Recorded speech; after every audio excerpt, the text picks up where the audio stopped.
Camera হাত দিবেন না। এখানে প্রতিদিন কয় গাড়ি মাটি বেচেন? আমরা এটা করতে যদি নারাজ, এই মাটি যদি এরা কাটার পরে যে গর্তগুলি হয় বর্ষার স্রোতে এটি ভেঙে গভীর হয়ে আরো ভাঙানো কবলিত এলাকার জন্য পরিণত হয়। এই চক্রের তাহলে মূল আপনি না আপনার উপরে আর কেউ আছে? গত বর্ষায় সর্বনাশা পদ্মার ভাঙনে ভিটেমাটি হারিয়েছে শত শত পরিবার। সাজানো সংসার ভেঙে পড়ে অনেকের জীবনে নেমে আসে চরম দুর্দশা।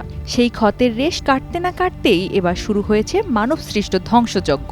পদ্মার পাড় ঘেঁষা পালের চরে প্রকাশ্যই চলছে ফসলি জমি কেটে মাটি বিক্রির মহোৎসব। শরীয়তপুরের জাজিরা উপজেলার পালেরচর এলাকায় নদীর মাত্র ২০ থেকে ৩০ মিটারের মধ্যেই ফসলি জমি কেটে ট্রাক ভর্তি করে মাটি বিক্রি করছে এক প্রভাবশালী চক্র। যেখানে ১ বছর আগেও ছিল সবুজ ফসলের মাঠ, সেখানে এখন শুধু হাঁ করা বিশাল গর্ত। দিনের আলোতেই চলছে মাটি কাটার কাজ। নেই কোনো অনুমোদন, নেই কোনো পরিবেশগত ছাড়পত্র, অথচ আইন অনুযায়ী নদীর এত কাছাকাছি মাটি কাটা সম্পূর্ণ নিষিদ্ধ। এভাবে মাটি কাটার ফলে সরাসরি হুমকির মুখে পড়ছে পালেরচর বাজার সহ তীরবর্তী কয়েক হাজার মানুষের বসতভিটা। নদী ভাঙনের আশঙ্কায় স্থানীয়রা দিন কাটাচ্ছেন আতঙ্কে আর অনিশ্চয়তার মধ্যে।